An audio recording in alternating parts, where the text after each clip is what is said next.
Good morning everyone. चलिए एक बार फिर से स्वागत है आपका। आज 14 मई 2021 फ्राइडे को। आज बड़ा अच्छा दिन है, फ्राइडे भी है, जो मुस्लिम धर्म के लिए बहुत इम्पोर्टेंट होता है। और आज ईद भी है, तो हमारे सभी मुस्लिम स्टूडेंट्स को विशेष रूप से ईद मुबारक। और वैसे तो आज ईद में खोए होंगे, तो वो लोग इस वीडियो को मुझे लगता है कल देखेंगे, तो बिलेटेड समझ ले ईद मुबारक। चलिए, तो हर दिन की तरह आज शुरुआत करते हैं वर्ड्स ऑफ द डे से। सिजल।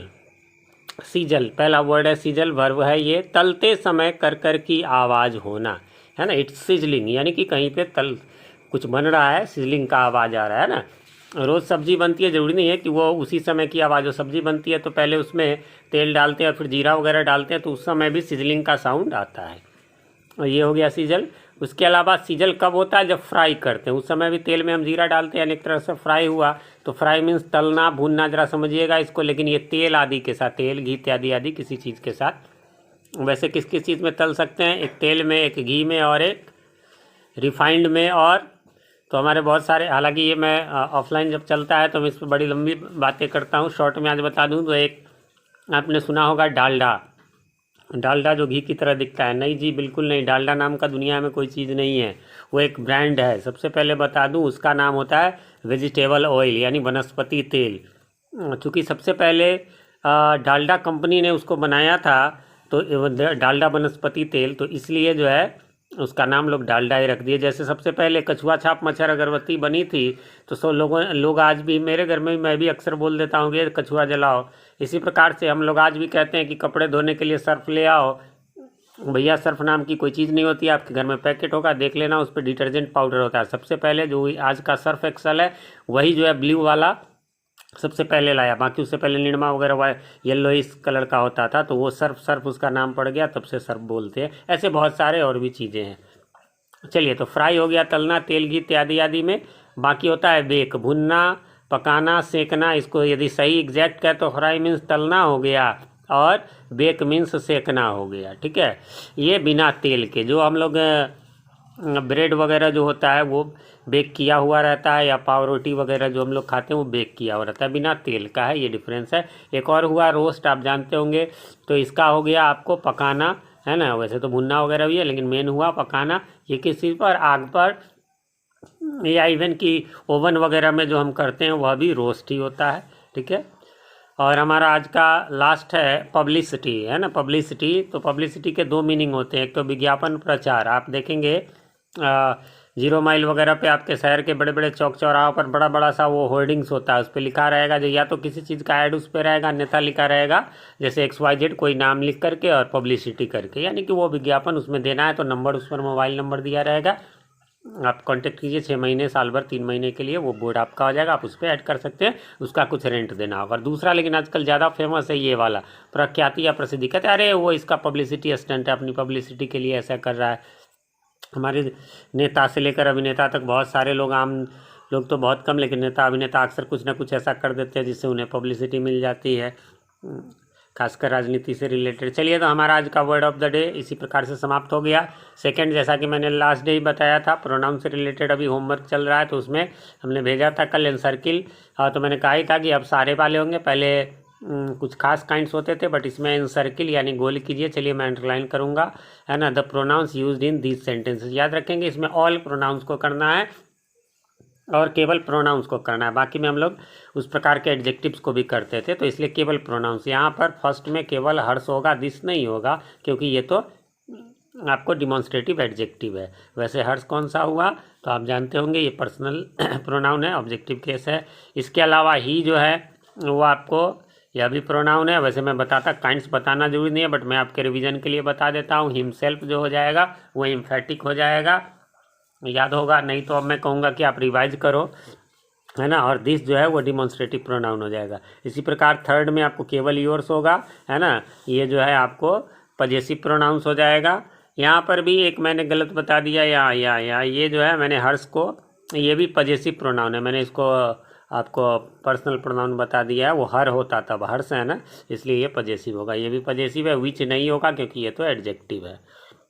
फिर है आपको 4 नंबर में सम, ये जो है इंडिफिनिट प्रोनाउन है।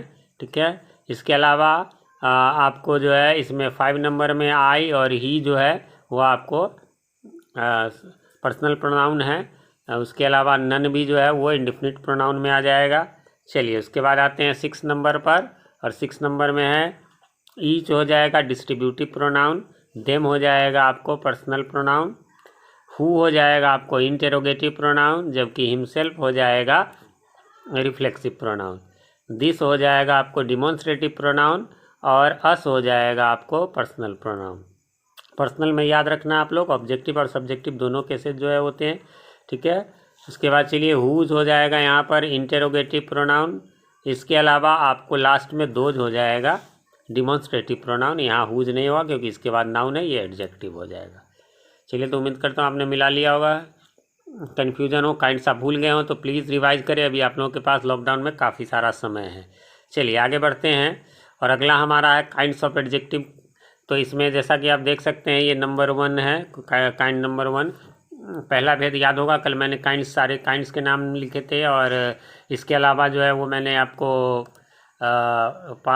सेकंड नंबर बता दिया था, क्योंकि मैंने बताया था पार्ट 1 जो है ये बोर्ड का पूरा साइड ये थोड़ा बड़ा है, ये स्पेशल होता है। स्पेशल कैसे, चलिए देखते हैं।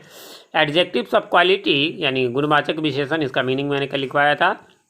So the quality of a person और थिंग, है ना, या किसी व्यक्ति या वस्तु के क्वालिटी का, वही जो मैं कल कह रहा था कि मेन जो एडजेक्टिव ऑफ मतलब एडजेक्टिव है जिसको हम समझते हैं कि गुण दोष बताने वाला, वो एडजेक्टिव ऑफ क्वालिटी, अर्थात ऐसे एडजेक्टिव जिनसे गुण दोष में क्या है, रंग रूप, जैसे गोरा काला, है ना, आकार प्रकार, बड़ा छोटा लंबा मोटा, है ना, टॉल फैट थिन, है ना, स्थिति गुड बेटर, है ना, ये सब जो है आदि का बोध होता है एडजेक्टिव्स ऑफ क्वालिटी कहलाते हैं।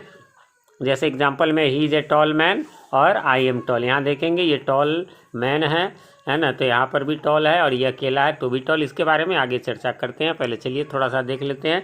तो पहला है कि इसके अलावा आपको अदर एग्जांपल्स है, मतलब ये केवल इतने ही नहीं और भी है, वैसे और भी होंगे। गुड है, बैड है, वीक यानी कमज़ोर है, स्ट्रॉन्ग मजबूत, काइंड दयालु, क्रूएल निर्दयी, स्वीट मीठा, बिटर तीखा, थिन पतला, फैट मोटा, शॉर्ट छोटा, लॉन्ग बड़ा, हॉट गर्म, कोल्ड ठंडा, ब्यूटीफुल सुंदर, रेड ब्लैक जानते होंगे, ETC ऐसे बहुत सारे और भी होंगे।